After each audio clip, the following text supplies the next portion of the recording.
ಕರ್ಮಣ್ಯೇವಾಧಿಕಾರಸ್ತೆ ಮಾ ಫಲೇಷು ಕದಾಚನ. ನಿಮ್ಮ ಕರ್ಮದ ಮೇಲೆ ಮಾತ್ರ ನಿಮಗೆ ಅಧಿಕಾರ, ಫಲದ ಮೇಲೆ ಎಂದಿಗೂ ಇಲ್ಲ. ಈ ಸತ್ಯವನ್ನು ಅರಿತರೆ ನಿಮ್ಮ ಬದುಕಿನಲ್ಲಿನ ಅರ್ಧದಷ್ಟು ದುಃಖಗಳು ಇಲ್ಲವಾಗುತ್ತವೆ. ಈ ಮಹಾಜ್ಞಾನದ ಗುಟ್ಟು ಅಡಗಿದೆ ಶ್ರೀಮದ್ ಭಗವದ್ಗೀತೆಯಲ್ಲಿ. ಕನ್ನಡ ವಿಚಾರಧಾರೆಗಳ ಪ್ರೀತಿಯ ವೀಕ್ಷಕ ಬಂಧುಗಳೇ, ನಿಮ್ಮೆಲ್ಲರಿಗೂ ನಮ್ಮ ಚಾನೆಲ್ಗೆ ಆತ್ಮೀಯ ಮತ್ತು ಹಾರ್ದಿಕ ಸ್ವಾಗತ. ಇಂದು ನಾವು ಕೇವಲ ಒಂದು ವಿಡಿಯೋವನ್ನು ವೀಕ್ಷಿಸುತ್ತಿಲ್ಲ, ಬದಲಿಗೆ ಸಾವಿರಾರು ವರ್ಷಗಳ ಹಿಂದೆಯೇ ಪರಮಾತ್ಮ ಶ್ರೀಕೃಷ್ಣನು ಅರ್ಜುನನಿಗೆ ನೀಡಿದ ಆ ದಿವ್ಯ ಜ್ಞಾನದ ಅಮೃತವನ್ನು ಹೀರುವ ಪ್ರಯತ್ನ ಮಾಡುತ್ತಿದ್ದೇವೆ. ಈ ಜ್ಞಾನವು ನಮ್ಮ ಯೋಚನೆ, ನಮ್ಮ ಜೀವನ ಮತ್ತು ನಮ್ಮ ಆತ್ಮದ ಕಡೆಗೆ ನಮ್ಮ ದೃಷ್ಟಿಕೋನವನ್ನು ಸಂಪೂರ್ಣವಾಗಿ ಬದಲಾಯಿಸುವ ಸಾಮರ್ಥ್ಯ ಹೊಂದಿದೆ. ನಿಮ್ಮ ಜೀವನಕ್ಕೆ ಹೊಸ ಭರವಸೆ, ಶಾಂತಿ ಮತ್ತು ಸ್ಥೈರ್ಯವನ್ನು ತುಂಬುವ ಈ ಪವಿತ್ರ ಉಪದೇಶಗಳನ್ನು ತಿಳಿದುಕೊಳ್ಳಲು ನೀವು ಸಿದ್ಧರಾಗಿದ್ದೀರಾ? ಹಾಗಿದ್ದರೆ ನಮ್ಮೊಂದಿಗೆ ಈ ಭಕ್ತಿಮಯ ಮತ್ತು ಜ್ಞಾನಮಯ ಪಯಣವನ್ನು ಪ್ರಾರಂಭಿಸಿ. ಶ್ರೀಕೃಷ್ಣನ ದಿವ್ಯ ಸಂದೇಶಗಳು ಮತ್ತು ಭಗವದ್ಗೀತೆಯ ಮಹತ್ವ. ಪರಮಾತ್ಮ ಶ್ರೀಕೃಷ್ಣನ ಮಹಾನ್ ವಿಚಾರಗಳು ಮತ್ತು ಆತ ನೀಡಿದ ಶಿಕ್ಷಣಗಳು ಕೇವಲ ಪ್ರೇರಣಾತ್ಮಕವಾಗಿಲ್ಲ, ಬದಲಾಗಿ ನಿಮ್ಮ ಜೀವನದ ದಿಕ್ಕನ್ನೇ ಪೂರ್ತಿಯಾಗಿ ಪರಿವರ್ತಿಸುವ ಶಕ್ತಿಯನ್ನು ಹೊಂದಿವೆ ಎಂದು ನಾವು ಅರಿತುಕೊಳ್ಳಬೇಕು. ಈ ವಿಚಾರಗಳು ನಿಮ್ಮ ಚಿಂತನೆಯ ವಿಧಾನ, ನಿಮ್ಮ ದೃಷ್ಟಿಕೋನ ಮತ್ತು ಬದುಕನ್ನು ನಡೆಸುವ ಪರಿಯನ್ನು ಹೊಸ ದಾರಿಗೆ ಕೊಂಡೊಯ್ಯಲು ಸಹಾಯ ಮಾಡುತ್ತವೆ. ಮಹಾಭಾರತದ ಮಹಾಸಂಗ್ರಾಮವು ಪ್ರಾರಂಭವಾಗುವ ಮೊದಲು ಕುರುಕ್ಷೇತ್ರದ ರಣಭೂಮಿಯಲ್ಲಿ ದೇವಾದಿದೇವ ಶ್ರೀಕೃಷ್ಣನು ಅರ್ಜುನನಿಗೆ ನೀಡಿದ ಉಪದೇಶಗಳ ಸಂಗ್ರಹವೇ ಶ್ರೀಮದ್ ಭಗವದ್ಗೀತೆ ಎಂಬ ಮಹಾಗ್ರಂಥವಾಗಿದೆ. ಮೂಲತಃ ಈ ಉಪದೇಶಗಳ ಸಂಕಲನವು ಅರ್ಜುನನ ಪ್ರಶ್ನೆಗಳು ಮತ್ತು ಶ್ರೀಕೃಷ್ಣನ ಉತ್ತರಗಳ ರೂಪದಲ್ಲಿದೆ. ಯುದ್ಧಕ್ಕೆ ಸಿದ್ಧನಾಗಿದ್ದ ಅರ್ಜುನನು ತನ್ನ ಬಂಧುಗಳನ್ನು, ಗುರುಗಳನ್ನು ಎದುರಿಗೆ ನೋಡಿ ಮೋಹ ಮತ್ತು ಗೊಂದಲದ ಹಲವಾರು ಪ್ರಶ್ನೆಗಳ ಚಕ್ರವ್ಯೂಹದಲ್ಲಿ ಸಿಲುಕಿದ್ದನು. ಆಗ ಭಗವಾನ್ ಶ್ರೀಕೃಷ್ಣನು ಆ ಪ್ರಶ್ನೆಗಳಿಗೆ ಉತ್ತರ ನೀಡುತ್ತಾ ಅರ್ಜುನನನ್ನು ಆ ಸಂಕಟದ ಚಕ್ರವ್ಯೂಹದಿಂದ ಹೊರಗೆ ಕರೆತರುತ್ತಾನೆ. ಮಿತ್ರರೇ, ಆಧುನಿಕ ಯುಗದಲ್ಲಿ ಸಮಸ್ಯೆಗಳ ಸುಳಿಯಲ್ಲಿ ಸಿಲುಕಿರುವ ಮಾನವನಿಗೆ ಕರ್ಮಶೀಲ ಜೀವನ ನಡೆಸಲು ಪ್ರೇರಣೆ ನೀಡುವ ಏಕೈಕ ಜ್ಞಾನವೆಂದರೆ ಅದು ಭಗವದ್ಗೀತೆ. ಶ್ರೀಮದ್ ಭಗವದ್ಗೀತೆಯು ಪ್ರಾಣ ನೀಡುವಂತಹ ಸಂದೇಶಗಳ ಮಹಾಸಾಗರವಾಗಿದೆ. ಇದು ಜೀವನದಿಂದ ಬೇಸತ್ತ, ಭರವಸೆ ಕಳೆದುಕೊಂಡ ಮನುಷ್ಯನನ್ನು ಆಶಯಗಳ ಜ್ಞಾನದಿಂದ ತುಂಬಿಬಿಡುತ್ತದೆ. ಸರಿಯಾಗಿ ಶ್ರೀಕೃಷ್ಣನು ಅರ್ಜುನನ ಹತಾಶೆಯನ್ನು ದೂರ ಮಾಡಿ ಯುದ್ಧ ಮಾಡಲು ಪ್ರೇರೇಪಿಸಿದಂತೆ ಗೀತೆಯ ಜ್ಞಾನವು ನಮ್ಮ ಮನಸ್ಸನ್ನು ಮತ್ತು ನಮ್ಮ ಆತ್ಮವನ್ನು ಶಾಂತವಾಗಿ ಮತ್ತು ಸ್ಥಿರವಾಗಿ ಇಡಲು ಸಹಾಯಕವಾಗಿದೆ. 1. ನಿಸ್ಪೃಹ ಕರ್ಮ ಮತ್ತು ಕರ್ಮಯೋಗದ ಮಹತ್ವ. ಕರ್ಮವನ್ನು ಮಾಡಿ ಫಲದ ಇಚ್ಛೆಯನ್ನು ಎಂದಿಗೂ ಇಡಬೇಡಿ. ಇದು ಗೀತೆಯ ಮೂಲಭೂತ ಮತ್ತು ಅತ್ಯಂತ ಪ್ರಮುಖ ತತ್ವವಾಗಿದೆ. ಗೀತೆಯ ಪ್ರತಿ ಅಧ್ಯಾಯವೂ ಜ್ಞಾನದಿಂದ ತುಂಬಿದ್ದರೂ 3ನೆಯ ಅಧ್ಯಾಯವನ್ನು ಕರ್ಮಯೋಗ ಎಂದು ಕರೆಯಲಾಗುತ್ತದೆ. ಇದು ಗೀತೆಯ ಅತ್ಯಂತ ಅಮೂಲ್ಯವಾದ ಅಧ್ಯಾಯವಾಗಿದೆ. ಈ ಅಧ್ಯಾಯದಲ್ಲಿ ಭಗವಾನ್ ಶ್ರೀಕೃಷ್ಣನು ಮನುಷ್ಯನು ಕರ್ಮಗಳ ಬಂಧನದಿಂದ ಬಂಧಿಸಲ್ಪಟ್ಟಿದ್ದಾನೆ ಎಂದು ಸ್ಪಷ್ಟಪಡಿಸುತ್ತಾನೆ. ನಾವೆಲ್ಲರೂ ಒಂದು ಕ್ಷಣವೂ ಕರ್ಮ ಮಾಡದೇ ಇರಲು ಸಾಧ್ಯವಿಲ್ಲ. ನಾವು ಮಲಗಿದಾಗಲೂ ನಮ್ಮ ಮನಸ್ಸು ಕೆಲಸ ಮಾಡುತ್ತಿರುತ್ತದೆ. ಮನುಷ್ಯನಿಗೆ ಕರ್ಮವನ್ನು ತ್ಯಜಿಸಲು ಸಾಧ್ಯವಿಲ್ಲ. ಆದರೆ ಜೀವನದಲ್ಲಿ ನಾವು ನಿಜವಾದ ಪ್ರಗತಿಯನ್ನು ಸಾಧಿಸಬೇಕಾದರೆ ನಾವು ಯಾವುದೇ ಫಲದ ಇಚ್ಛೆಯನ್ನು ಇಟ್ಟುಕೊಳ್ಳದೆ ನಿಷ್ಕಾಮ ಭಾವನೆಯಿಂದ ನಮ್ಮ ಕರ್ಮವನ್ನು ಮಾಡುತ್ತಾ ಸಾಗಬೇಕು. ಹೆಚ್ಚಿನ ಜನರು ಯಾವುದಾದರೂ ಒಂದು ಕೆಲಸವನ್ನು ಮಾಡುವಾಗ ಅದರಿಂದ ಭವಿಷ್ಯದಲ್ಲಿ ನನಗೆ ಏನಾದರೂ ಲಾಭ ದೊರೆಯುತ್ತದೆಯೇ ಅಥವಾ ಇಲ್ಲವೇ ಎಂಬ ಭಾವನೆಯೊಂದಿಗೆ ಕೆಲಸ ಮಾಡುತ್ತಾರೆ. ಆದರೆ ಶ್ರೀಕೃಷ್ಣನು ಹೇಳುವುದೇನೆಂದರೆ, ಫಲದ ಇಚ್ಛೆಯನ್ನು ಇಟ್ಟುಕೊಳ್ಳುವುದರಿಂದ ಮನುಷ್ಯನಲ್ಲಿ ಕಾಮವು ಹೆಚ್ಚಾಗುತ್ತದೆ. ಕಾಮವು ಹೆಚ್ಚಾದಾಗ ಮನುಷ್ಯನು ಇಂದ್ರಿಯಗಳ ವಶಕ್ಕೆ ಒಳಗಾಗುತ್ತಾನೆ. ಆದ್ದರಿಂದ ನಾವು ಕರ್ಮಯೋಗದ ಸಿದ್ಧಾಂತವನ್ನು ಪಾಲಿಸಬೇಕು. ಕರ್ಮಯೋಗ ಎಂದರೆ ಫಲದ ಇಚ್ಛೆ ಇಲ್ಲದೆ ಕರ್ಮ ಮಾಡುವುದು. ಫಲದ ಇಚ್ಛೆಯನ್ನು ತ್ಯಜಿಸಿ ಕರ್ಮ ಮಾಡುವುದರಿಂದ ಒಂದು ಪ್ರಮುಖ ಪ್ರಯೋಜನವಿದೆ. ಅದು ಏನೆಂದರೆ, ನೀವು ಮಾಡುತ್ತಿರುವ ಕೆಲಸದ ಮೇಲೆ ನೀವು ಹೆಚ್ಚು ಗಮನವನ್ನು ಕೇಂದ್ರೀಕರಿಸಲು ಸಾಧ್ಯವಾಗುತ್ತದೆ. ಮತ್ತು ನೀವು ನಿಮ್ಮ ಕೆಲಸದ ಮೇಲೆ ಸಂಪೂರ್ಣ ಗಮನ ಹರಿಸಿದರೆ ಫಲವು ಹೇಗೂ ನಿಮಗೆ ಸಿಕ್ಕೇ ಸಿಗುತ್ತದೆ.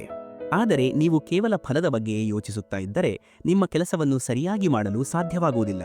ಸರಿಯಾದ ಕರ್ಮವನ್ನು ಮಾಡದಿದ್ದರೆ ಸರಿಯಾದ ಫಲವು ಹೇಗೆ ಸಿಗಲು ಸಾಧ್ಯ?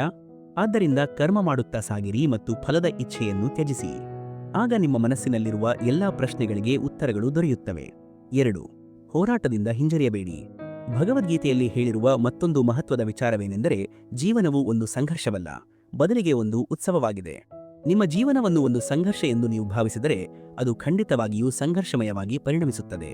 ಆದರೂ ಜೀವನದ ಕೆಲವು ಸನ್ನಿವೇಶಗಳಲ್ಲಿ ವ್ಯಕ್ತಿಯು ಹೋರಾಡಲು ಸದಾ ಸಿದ್ಧನಾಗಿರಬೇಕು.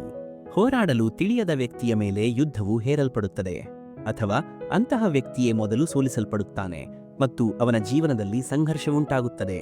ಮಹಾಭಾರತದ ಸಮಯದಲ್ಲಿ ಪಾಂಡವರು ತಮ್ಮ ಬಂಧುಗಳೊಂದಿಗೆ ಮತ್ತು ಸಹೋದರರೊಂದಿಗೆ ಹೋರಾಡಲು ಇಷ್ಟಪಡಲಿಲ್ಲ. ಆದರೆ ಶ್ರೀಕೃಷ್ಣನು ಅವರಿಗೆ ಇದನ್ನು ಚೆನ್ನಾಗಿ ಕಲಿಸಿದನು. ಒಂದು ಸಮಸ್ಯೆಗೆ ಶಾಂತಿಯುತವಾಗಿ ಅಥವಾ ಬೇರೆ ಯಾವುದೇ ರೀತಿಯಲ್ಲಿ ಪರಿಹಾರ ಸಿಗದಿದ್ದಾಗ ಯುದ್ಧವೇ ಏಕೈಕ ಆಯ್ಕೆಯಾಗಿ ಉಳಿಯುತ್ತದೆ.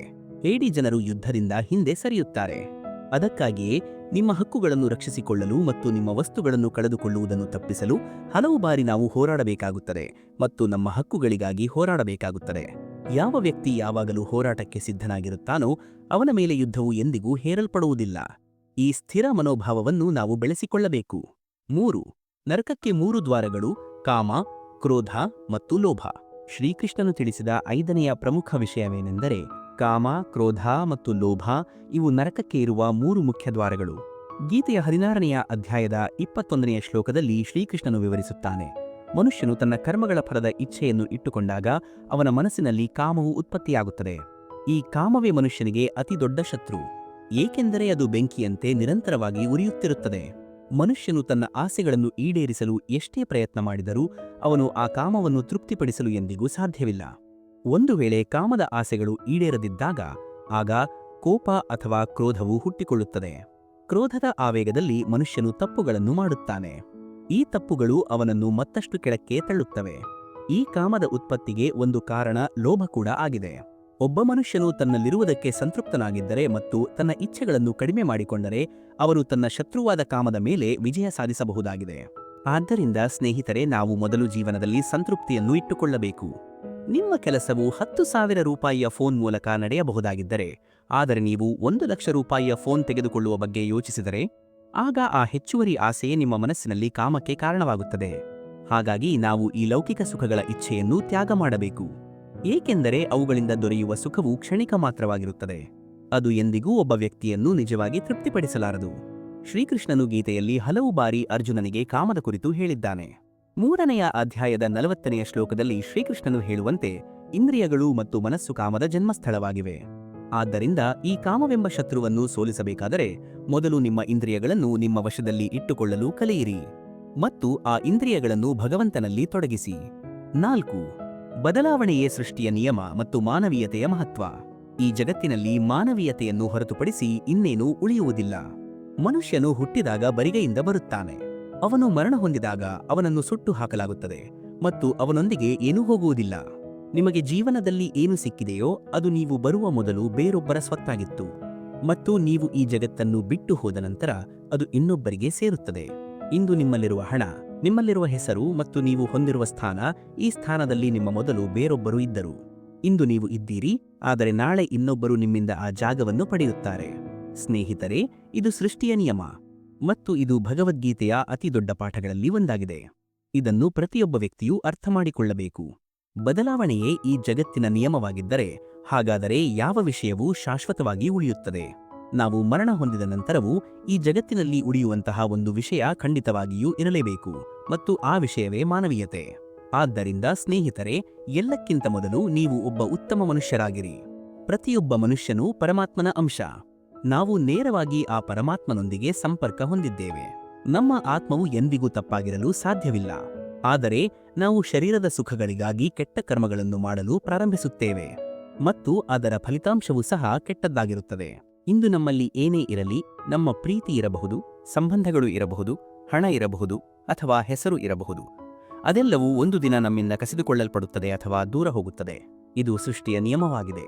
ನಿನ್ನೆ ಯಾರದ್ದೋ ಆಗಿದ್ದು ಇಂದು ನಿಮ್ಮದಾಗಿದೆ, ಆದರೆ ಇಂದು ನಿಮ್ಮಲ್ಲಿರುವುದು ನಾಳೆಯ ದಿನಗಳಲ್ಲಿ ಇನ್ನೊಬ್ಬರ ಸ್ವತ್ತಾಗುತ್ತದೆ. ಆದ್ದರಿಂದ ನೀವು ಯಾವುದೇ ವಿಷಯದ ಬಗ್ಗೆ ಅಹಂಕಾರವನ್ನು ಇಟ್ಟುಕೊಳ್ಳಬೇಡಿ ಮತ್ತು ಪ್ರತಿಯೊಬ್ಬ ವ್ಯಕ್ತಿಯೊಂದಿಗೆ ಗೌರವದಿಂದ ನಡೆದುಕೊಳ್ಳಿ. 5. ಸಮಯದ ಸದ್ಬಳಕೆ ಮತ್ತು ಯಶಸ್ಸಿನ ಮಂತ್ರಗಳು. ತಮ್ಮ ಸಮಯವನ್ನು ಗೌರವಿಸುವವರು ಮಾತ್ರ ಜೀವನದಲ್ಲಿ ಯಶಸ್ವಿಯಾಗುತ್ತಾರೆ. ಯಾರು ಯಶಸ್ವಿಯಾಗಲು ಬಯಸುತ್ತಾರೆಯೋ ಅವರು ಬೇರೆ ಯಾವುದೇ ವಿಷಯದಲ್ಲಿ ತಮ್ಮ ಅಮೂಲ್ಯ ಸಮಯವನ್ನು ವ್ಯರ್ಥ ಮಾಡುವುದಿಲ್ಲ. ಸಮಯದೊಂದಿಗೆ ಹೆಜ್ಜೆ ಹಾಕುವವರ ಹಿಂದೆ ಇಡೀ ಜಗತ್ತು ನಡೆಯುತ್ತದೆ. ನೀವು ಉತ್ತಮರಾಗಬೇಕು, ಅತ್ಯುತ್ತಮರಾಗಬೇಕು ಎಂದಾದರೆ ನಿಮ್ಮ ನ್ಯೂನತೆಗಳ ಮೇಲೆ ಕೆಲಸ ಮಾಡುವುದು ಅತ್ಯಂತ ಮುಖ್ಯ. ದೃಢ ಸಂಕಲ್ಪವನ್ನು ಹೊಂದಿರುವವರು ಕೇವಲ ತಮ್ಮ ಗುರಿಗಳಿಗಾಗಿ ಕೆಲಸ ಮಾಡುತ್ತಾರೆ. ಒಂದು ವೇಳೆ ವೈಫಲ್ಯದ ಮೇಲೆ ಶ್ರಮದ ಬಣ್ಣ ಹಚ್ಚಿದರೆ ಅದು ಖಂಡಿತವಾಗಿಯೂ ಯಶಸ್ಸಾಗಿ ಪರಿವರ್ತನೆಗೊಳ್ಳುತ್ತದೆ. ಯಶಸ್ವಿ ಮನುಷ್ಯನ ಕಥೆಯೂ ಕೂಡ ಅದೇ ಇರುತ್ತದೆ, ಆದರೆ ಅದನ್ನು ಬರೆಯುವ ವಿಧಾನ ಮಾತ್ರ ಭಿನ್ನವಾಗಿರುತ್ತದೆ. ಗುಂಪಿನ ಭಾಗವಾಗಲು ಎಲ್ಲರೂ ಪ್ರಯತ್ನಿಸುತ್ತಾರೆ, ಆದರೆ ನೀವು ಗುಂಪಿಗೆ ಕಾರಣರಾಗಿರಿ. ನಿಮ್ಮ ಯಶಸ್ಸು ನಿಮ್ಮ ಕಾರಣದಿಂದಲೇ ನಿಂತು ಹೋಗಿದೆ ಎಂಬುದನ್ನು ಅರಿಯಿರಿ. ತನ್ನೊಂದಿಗೆ ಪ್ರಾಮಾಣಿಕವಾಗಿರುವ ವ್ಯಕ್ತಿಯನ್ನು ಯಶಸ್ವಿಯಾಗುವುದರಿಂದ ಯಾರೂ ತಡೆಯಲು ಸಾಧ್ಯವಿಲ್ಲ. ತಮ್ಮ ಗುರಿಯೊಂದಿಗೆ ರಾಜಿ ಮಾಡಿಕೊಳ್ಳದವರು ಕೊನೆಯಲ್ಲಿ ಆ ಗುರಿಯ ಸ್ಥಳದಲ್ಲಿಯೇ ಗೋಚರಿಸುತ್ತಾರೆ. ನಿಮ್ಮಿಂದ ಉತ್ತಮವಾಗಿ ಯಾರೂ ಮಾಡಲು ಸಾಧ್ಯವಿಲ್ಲವೋ ಆ ಕೆಲಸವನ್ನು ನೀವು ಮಾಡಿ. ತಮ್ಮ ನ್ಯೂನತೆಯನ್ನು ಸರಿಪಡಿಸಿಕೊಳ್ಳುವವರೇ ಜಗತ್ತಿನ ಶಿಖರದಲ್ಲಿರುತ್ತಾರೆ. ಜಗತ್ತು ಎಲ್ಲರನ್ನೂ ಕೆಳಕ್ಕೆ ಎಳೆಯಲು ಬಯಸುತ್ತದೆ, ಆದರೆ ಮೇಲೆ ಏರುವವರು ಹೇಗಾದರೂ ಏರಿಬಿಡುತ್ತಾರೆ. ನಿಮ್ಮ ಬುದ್ಧಿಶಕ್ತಿ ತೀಕ್ಷ್ಣವಾಗಿದೆಯೋ ಇಲ್ಲವೋ, ನಿಮ್ಮ ಶ್ರಮವು ತೀಕ್ಷ್ಣವಾಗಿರಬೇಕು. ಪ್ರತಿಯೊಂದು ಯಶಸ್ಸಿನ ಹಿಂದೆ ದೊಡ್ಡ ಪರಿಶ್ರಮ ಅಡಗಿರುತ್ತದೆ. ನೀವು ನಿಮ್ಮ ಗುರಿಯನ್ನು ಸಾಧಿಸಬೇಕಾದರೆ ಯಾವಾಗಲೂ ನಿಮ್ಮೊಂದಿಗೆ ಇದನ್ನು ಹೇಳಿಕೊಳ್ಳಿ. ಶ್ರೀಕೃಷ್ಣನು ಹೇಳುವ ಮಾತುಗಳನ್ನು ನೆನಪಿಸಿಕೊಳ್ಳಿ. ಏಳಿ, ನೀವು ಏಳುವ ರೀತಿ ಎಂದರೆ ಎತ್ತರವು ಹೆಮ್ಮೆಪಡುವಂತಿರಬೇಕು. ಬಾಗಿ, ನೀವು ಬಾಗುವ ರೀತಿ ಎಂದರೆ ಭಕ್ತಿಯೂ ಕೂಡ ನಿಮ್ಮ ಮೇಲೆ ನಾಚಿಕೆ ಪಡಬೇಕು.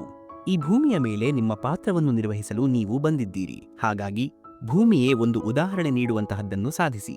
ನಾವು ಸಂಘರ್ಷವನ್ನು ನಮ್ಮ ತಂದೆಯಿಂದ ಮತ್ತು ಸಂಸ್ಕಾರವನ್ನು ನಮ್ಮ ತಾಯಿಯಿಂದ ಕಲಿಯಬೇಕು. ಉಳಿದ ಎಲ್ಲವನ್ನೂ ಈ ಜಗತ್ತು ನಮಗೆ ತಾನಾಗಿಯೇ ಕಲಿಸುತ್ತದೆ. 6. ಅವಕಾಶ ಮತ್ತು ಸಮಯ. ಅವಕಾಶ ಮತ್ತು ಸೂರ್ಯೋದಯದಲ್ಲಿ ಕೇವಲ ಒಂದೇ ಒಂದು ಸಾಮ್ಯತೆ ಇದೆ. ತಡ ಮಾಡುವವರು ಅವೆರಡನ್ನೂ ಕಳೆದುಕೊಳ್ಳುತ್ತಾರೆ. ಯಾರಾದರೂ ಕೆಟ್ಟ ಸಮಯದಲ್ಲಿರುವಾಗ ನೀವು ಅವರ ಕೈ ಹಿಡಿಯಿರಿ, ಅವರಿಗೆ ಆಸರೆ ನೀಡಿ ಮತ್ತು ಧೈರ್ಯ ತುಂಬಿ. ಏಕೆಂದರೆ ಆ ಕೆಟ್ಟ ಸಮಯವು ಸ್ವಲ್ಪ ಸಮಯದ ನಂತರ ಹೋಗಿಬಿಡುತ್ತದೆ, ಆದರೆ ಆ ವ್ಯಕ್ತಿ ನಿಮಗೆ ಜೀವನ ಪರ್ಯಂತ ಆಶೀರ್ವಾದವನ್ನು ನೀಡುತ್ತಾನೆ. ಏನು ಮಾಡಬೇಕು ಎಂದು ನಿಮಗೆ ಅರ್ಥವಾಗದಿದ್ದಾಗ ಸ್ವಲ್ಪ ಸಮಯದವರೆಗೆ ನಿಲ್ಲಿಸಿ. ನಿಮ್ಮೊಂದಿಗೆ ಏಕಾಂತದಲ್ಲಿ ಸ್ವಲ್ಪ ಕಾಲ ಕಳೆಯಿರಿ. ಆದರೆ ನಿಮ್ಮ ಕನಸುಗಳನ್ನು ನನಸಾಗಿಸುವಲ್ಲಿ ನೀವು ತುಂಬಾ ತಡ ಮಾಡಬೇಡಿ. ಸಮಯದ ಜೊತೆಗೆ ನಿಮ್ಮ ವಯಸ್ಸು ಕಳೆದು ಹೋಗಿ ಕನಸು ಕೇವಲ ಕನಸಾಗಿಯೇ ಉಳಿಯಬಾರದು. ಕಠಿಣ ಪರಿಶ್ರಮವೇ ನಿಮ್ಮ ಆಯುಧವಾಗಿದ್ದರೆ ಖಂಡಿತವಾಗಿಯೂ ಯಶಸ್ಸು ನಿಮ್ಮ ಗುಲಾಮರಾಗುವುದು. ನಮ್ಮ ಅತಿ ದೊಡ್ಡ ದೌರ್ಬಲ್ಯವು ಸೋಲನ್ನು ಒಪ್ಪಿಕೊಳ್ಳುವುದರಲ್ಲಿ ಅಡಗಿದೆ. ಯಶಸ್ವಿಯಾಗಲು ಇರುವ ಅತ್ಯಂತ ಖಚಿತವಾದ ಮಾರ್ಗವೆಂದರೆ ಯಾವಾಗಲೂ ಮತ್ತೊಂದು ಬಾರಿ ಪ್ರಯತ್ನಿಸುವುದು. ಶ್ರೀಕೃಷ್ಣನು ಹೇಳುತ್ತಾರೆ, ನಿಮ್ಮ ಮೇಲೆ ನೀವೇ ಭರವಸೆ ಇಡಿ. ಏಕೆ ದೇವದೂತರನ್ನು ಹುಡುಕುತ್ತೀರಿ? ಪಕ್ಷಿಗಳ ಬಳಿ ನಕ್ಷೆಗಳು ಎಲ್ಲಿರುತ್ತವೆ? ಆದರೂ ಅವು ತಮ್ಮ ದಾರಿಗಳನ್ನು ಕಂಡುಕೊಳ್ಳುತ್ತವೆ. ಪ್ರತಿಯೊಂದು ಸಂತೋಷವನ್ನು ಸಂತೋಷ ಎಂದು ಭಾವಿಸಬೇಡಿ, ಪ್ರತಿಯೊಂದು ದುಃಖವನ್ನು ದುಃಖ ಎಂದು ಭಾವಿಸಬೇಡಿ. ನೀವು ಈ ಜಗತ್ತಿನಲ್ಲಿ ಬದುಕಬೇಕಾದರೆ ನಿಮ್ಮನ್ನು ನೀವೇ ಯಾರಿಗೂ ಕಡಿಮೆ ಎಂದು ತಿಳಿಯಬೇಡಿ. ಜೀವನದಲ್ಲಿ ಯಾವಾಗಲೂ ಒಬ್ಬರನ್ನೊಬ್ಬರು ಅರ್ಥ ಮಾಡಿಕೊಳ್ಳಲು ಪ್ರಯತ್ನಿಸಿ, ಪರೀಕ್ಷಿಸಲು ಅಲ್ಲ. ನೀವು ಸಮಯವನ್ನು ವ್ಯರ್ಥ ಮಾಡುತ್ತಿಲ್ಲ, ನೀವು ನಿಮ್ಮ ಜೀವನವನ್ನೇ ವ್ಯರ್ಥ ಮಾಡುತ್ತಿದ್ದೀರಿ. ಈಗ ನೀವು ನಿಮ್ಮ ಸಮಯದ ಬಗ್ಗೆ ತಮಾಷೆ ಮಾಡಿಕೊಂಡರೆ ನಂತರ ಇದೇ ಸಮಯವು ನಿಮ್ಮ ಜೀವನದ ಬಗ್ಗೆ ತಮಾಷೆ ಮಾಡುತ್ತದೆ. 7. ಸಂಬಂಧಗಳು ಮತ್ತು ಮನುಷ್ಯನ ಸ್ವಭಾವ. ಈಗ ಜನರು ಬದಲಾಗುವುದಿಲ್ಲ, ಬದಲಾಗುವುದು ಇಷ್ಟೇ. ಒಂದು, ನಿಮ್ಮಲ್ಲಿ ಅವರ ಆಸಕ್ತಿ ಮುಗಿಯುತ್ತದೆ, ಅಥವಾ ಅವರಿಗೆ ನಿಮ್ಮಿಗಿಂತ ಹೆಚ್ಚು ಆಸಕ್ತಿದಾಯಕ ಯಾರಾದರೂ ಸಿಗುತ್ತಾರೆ. ಯಾವುದೇ ಸ್ಥಳದಲ್ಲಿ ನಿಮ್ಮ ಕೋಪ ಅಥವಾ ಅಸಮಾಧಾನಕ್ಕೆ ಗೌರವ ಸಿಗದಿದ್ದರೆ ಅಲ್ಲಿ ಕೋಪಗೊಳ್ಳುವುದನ್ನೇ ಬಿಟ್ಟುಬಿಡಿ. ನಾವು ಪದೇ ಪದೇ ಕ್ಷಮಿಸಬಹುದು, ಆದರೆ ನಂಬಿಕೆಯನ್ನು ಕೇವಲ ಒಂದು ಬಾರಿ ಮಾತ್ರ ಇಡುತ್ತೇವೆ. ನೀವು ಏನು ಮಾಡಬೇಕು ಎಂದು ನಿರ್ಧರಿಸಲು ಸಮಯವನ್ನು ವ್ಯಯಿಸಬೇಡಿ, ಇಲ್ಲದಿದ್ದರೆ ಸಮಯವೇ ನಿಮಗೆ ಏನು ಮಾಡಬೇಕು ಎಂದು ನಿರ್ಧರಿಸುತ್ತದೆ. ನಂಬಿಕೆ ಇಲ್ಲದ ಕಡೆ ಮಾತ್ರ ದೂರು ಇರುತ್ತದೆ. ಶ್ರೀಕೃಷ್ಣನು ನುಡಿಯುತ್ತಾನೆ, ನೀನು ನನ್ನ ಮನಸ್ಸಿನಲ್ಲಿರುವುದನ್ನು ತಿಳಿಯುತ್ತಿ. ನೀವು ಯಾರದ್ದೋ ಜೀವನದಲ್ಲಿ ಕೇವಲ ಒಂದು ಭಾರ ಎಂದು ನಿಮಗೆ ಅನಿಸಿದಾಗ ನೀವು ಶಾಂತವಾಗಿ ಅವರ ಜೀವನದಿಂದ ಹೊರನಡೆಯಬೇಕು. ಏಕೆಂದರೆ ಪ್ರೀತಿಯು ವಿರಹವನ್ನು ಸಹಿಸಿಕೊಳ್ಳುತ್ತದೆ, ಆದರೆ ಅವಮಾನವನ್ನು ಸಹಿಸುವುದಿಲ್ಲ. ಅನುಭವವು ಹೇಳುವುದೇನೆಂದರೆ, ಕಠಿಣ ಪರಿಶ್ರಮವು ನಿಮ್ಮ ಅಭ್ಯಾಸವಾದರೆ ಯಶಸ್ಸು ನಿಮ್ಮ ಗುರಿಯಾಗಿ ಪರಿಣಮಿಸುತ್ತದೆ. ತಮ್ಮವರೇ ಪರರಾದಾಗ ಅತಿ ಹೆಚ್ಚು ದುಃಖವಾಗುತ್ತದೆ. ನಿಮ್ಮನ್ನು ನೀವು ಸಿದ್ಧಗೊಳಿಸಿ. ಪ್ರತಿಯೊಂದು ವಿಷಯವನ್ನು ವೈಯಕ್ತಿಕವಾಗಿ ತೆಗೆದುಕೊಳ್ಳುವುದನ್ನು ನಿಲ್ಲಿಸಿ. ಸಣ್ಣ ಮನಸ್ಸಿನವರು ತಾವು ಮುಂದೆ ಹೋಗುವುದಿಲ್ಲ ಮತ್ತು ತಮ್ಮ ಜೊತೆಗಿರುವವರನ್ನು ಮುಂದೆ ಹೋಗಲು ಬಿಡುವುದಿಲ್ಲ. ಸಂಪತ್ತು ಮನಸ್ಸಿನಲ್ಲಿದ್ದರೆ ಜನರು ಸೈಕಲ್ನ ಮೇಲೂ ಸಂತೋಷವನ್ನು ಆಚರಿಸುತ್ತಾರೆ. ಇಲ್ಲದಿದ್ದರೆ ಕಾರ್ಗಳಲ್ಲಿಯೂ ಜನರು ಅಳುವುದನ್ನು ನಾವು ನೋಡಿದ್ದೇವೆ. ಯಾರಾದರೂ ಅತಿಯಾಗಿ ಪ್ರೀತಿ ಮಾಡಿ ಮೋಸ ಮಾಡಿದಾಗ ಆಗ ಪ್ರೀತಿಯ ಮೇಲೆ ದ್ವೇಷ ಉಂಟಾಗುತ್ತದೆ. ನೀವು ಏನನ್ನಾದರೂ ಸಾಧಿಸಬೇಕಾದರೆ ಜನಸಮೂಹದಿಂದ ಹೊರಗೆ ಹೋಗಿ ನಡೆಯಿರಿ. ಗುಂಪು ಧೈರ್ಯವನ್ನು ನೀಡಬಹುದು, ಆದರೆ ನಿಮ್ಮ ಗುರುತನ್ನು ಕಸಿದುಕೊಳ್ಳುತ್ತದೆ. ನಂಬಿಕೆಯು ಗಾಜಿನಂತಿದೆ, ನೀವು ಎಷ್ಟೇ ಜಾಗರೂಕತೆಯಿಂದ ನೋಡಿಕೊಂಡರೂ ಕೊನೆಯಲ್ಲಿ ಅದು ಒಡೆಯುತ್ತದೆ. ಮನುಷ್ಯನೇ ಮನುಷ್ಯನ ದಾರಿಯನ್ನು ಕತ್ತರಿಸುತ್ತಾನೆ. ಬೆಕ್ಕುಗಳು ಸುಮ್ಮನೆ ಕೆಟ್ಟದಾಗಿ ಹೆಸರಾಗಿವೆ.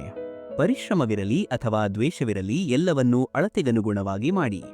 ಅಳತೆ ಮೀರಿ ಮಾಡಿದರೆ ಅದು ಕೇವಲ ನೋವನ್ನಷ್ಟೇ ನೀಡುತ್ತದೆ. ಯಾರಾದರೂ ನಿಮ್ಮ ವಿಶ್ವಾಸವನ್ನು ಮುರಿದರೆ ಅವರ ಬಗ್ಗೆ ಹೃದಯಪೂರ್ವಕವಾಗಿ ಧನ್ಯವಾದ ಹೇಳಿ, ಏಕೆಂದರೆ ಅವರೇ ನಿಮಗೆ ವಿಶ್ವಾಸವನ್ನು ಎಚ್ಚರಿಕೆಯಿಂದ ಇಡಲು ಕಲಿಸುತ್ತಾರೆ. ತಾವೇ ಸೋತು ನಿಮ್ಮನ್ನು ಗೆಲ್ಲಿಸಿದವರ ಕಣ್ಣಲ್ಲಿ ನೀವು ಎಂದಿಗೂ ನೀರು ತರಿಸಬೇಡಿ. ಜನರನ್ನು ತೃಪ್ತಿಪಡಿಸುತ್ತಾ ಹೋದರೆ ನಿಮ್ಮ ಜೀವನವೇ ಮುಗಿದು ಹೋಗುತ್ತದೆ, ಆದರೆ ನೀವು ಅವರನ್ನು ತೃಪ್ತಿಪಡಿಸಲು ಸಾಧ್ಯವಾಗುವುದಿಲ್ಲ. ಹಾಗಾಗಿ ನಿಮಗಾಗಿ, ನಿಮ್ಮ ಸಂತೋಷಗಳಿಗಾಗಿ ಬದುಕಲು ಪ್ರಾರಂಭಿಸಿ.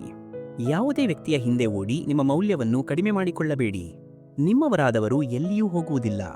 ಯಾವ ದಾರಿ ನಿಮ್ಮದಲ್ಲವೋ ಆ ಗುರಿಯೂ ನಿಮ್ಮದಲ್ಲ.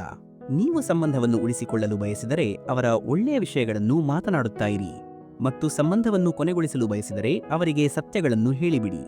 ಕೆಲವೊಮ್ಮೆ ಹೊಸ ಜನರು ಹಳೆಯವರಿಗಿಂತ ಹೆಚ್ಚು ಪ್ರಾಮಾಣಿಕರಾಗಿರುತ್ತಾರೆ. ಇಂದಿನ ಕಾಲದ ಮನುಷ್ಯರು ಹೃದಯದಿಂದಲ್ಲ, ಬದಲಿಗೆ ಅಗತ್ಯತೆಗಳಿಂದ ಸಂಬಂಧಗಳನ್ನು ಬೆಳೆಸುತ್ತಾರೆ. ಪ್ರೀತಿ ಮಾಡಲು ಕೆಲವೇ ಕ್ಷಣಗಳು ಸಾಕು, ಆದರೆ ಆ ಪ್ರೀತಿಯಿಂದಾದ ನೋವನ್ನು ಮರೆಯಲು ಇಡೀ ಜೀವನವೇ ಬೇಕಾಗುತ್ತದೆ.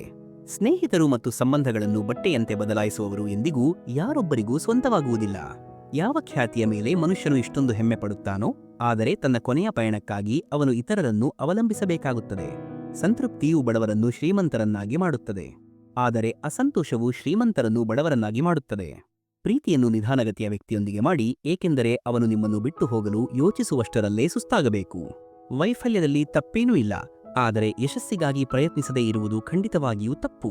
97% ಜನರು ಜೀವನದಲ್ಲಿ ಬೇಗನೆ ಸೋಲನ್ನು ಒಪ್ಪಿಕೊಳ್ಳುತ್ತಾರೆ, ಮತ್ತು ಅವರು ಎಂದಿಗೂ ಸೋಲನ್ನು ಒಪ್ಪಿಕೊಳ್ಳದ ಅದೇ 3% ಜನರ ಪರವಾಗಿ ಕೆಲಸ ಮಾಡುತ್ತಾರೆ. ಕಾಯಬೇಡಿ, ನೀವು ಯೋಚಿಸುವುದಕ್ಕಿಂತಲೂ ನಿಮ್ಮ ಜೀವನವು ಬಹಳ ವೇಗವಾಗಿ ಸಾಗುತ್ತಿದೆ. ಶ್ರೀಕೃಷ್ಣನು ಹೇಳುತ್ತಾರೆ, ಪ್ರಾಮಾಣಿಕತೆಯು ಅತಿ ದುಬಾರಿ ಕೊಡುಗೆ. ಅಗ್ಗದ ಜನರಿಂದ ಅದನ್ನು ನಿರೀಕ್ಷಿಸಬೇಡಿ. 8. ಆತ್ಮವಿಶ್ವಾಸ ಮತ್ತು ದೃಢ ಸಂಕಲ್ಪ. ನೀನು ಒಬ್ಬನೇ ಇದ್ದೀಯಾ ಎಂದು ಯಾರು ಹೇಳಿದರು? ಕನ್ನಡಿಯ ಮುಂದೆ ಹೋಗಿ ನೋಡಿ. ಜಗತ್ತಿನ ಅತಿ ಶಕ್ತಿಶಾಲಿ ವ್ಯಕ್ತಿ ನಿಮ್ಮ ಎದುರು ನಿಂತಿದ್ದಾನೆ. ಅನೇಕ ಕಡೆ ಪ್ರಯತ್ನ ಮಾಡುವುದಕ್ಕಿಂತ ಒಂದೇ ಗುರಿಯ ಮೇಲೆ ಕಠಿಣ ಪರಿಶ್ರಮ ಮತ್ತು ಏಕಾಗ್ರತೆಯಿಂದ ಕೆಲಸ ಮಾಡಿದರೆ ಯಶಸ್ಸು ಖಂಡಿತ ಸಿಗುತ್ತದೆ. ಪಕ್ಷಿಗಳಿಗೆ ಒಂದು ದಿನ ಖಂಡಿತವಾಗಿಯೂ ಗಮ್ಯಸ್ಥಾನ ಸಿಗುತ್ತದೆ, ಏಕೆಂದರೆ ಹರಡಿಕೊಂಡಿರುವ ಅವುಗಳ ರೆಕ್ಕೆಗಳು ಮಾತನಾಡುತ್ತವೆ. ಆದರೆ ಲೋಕದಲ್ಲಿ ಸಾಮಾನ್ಯವಾಗಿ ಮೌನವಾಗಿರುವವರು ಯಾರೆಂದರೆ ಅವರ ಕೌಶಲ್ಯವು ಮಾತನಾಡುತ್ತಿರುತ್ತದೆ. ನೀವು ಇಂದು ಒಂದು ಮಾರ್ಗವನ್ನು ಸಿದ್ಧಪಡಿಸಿಕೊಂಡಿದ್ದರೆ ನಾಳೆ ನಿಮಗೆ ಗುರಿ ಸಹ ಸಿಗುತ್ತದೆ. ಧೈರ್ಯದಿಂದ ಕೂಡಿದ ಈ ಪ್ರಯತ್ನವು ಒಂದು ದಿನ ಖಂಡಿತವಾಗಿಯೂ ಫಲ ನೀಡುತ್ತದೆ. ಬೆಳಿಗ್ಗೆ ಬೇಗ ಏಳುವವರು ಕೇವಲ 3 ಜನರು: ತಾಯಿ, ಶ್ರಮ ಮತ್ತು ಅನಿವಾರ್ಯತೆಗಳು ಮಜಬೂರಿಯ. ನಿಮ್ಮ ಜೀವನವನ್ನು ನೀವು ಎಷ್ಟೊಂದು ಪ್ರಕಾಶಮಾನಗೊಳಿಸಿ ಎಂದರೆ ನಿಮ್ಮ ಪರಿಚಯ ನೀಡುವವರು ಸಹ ಹೆಮ್ಮೆ ಪಡಬೇಕು.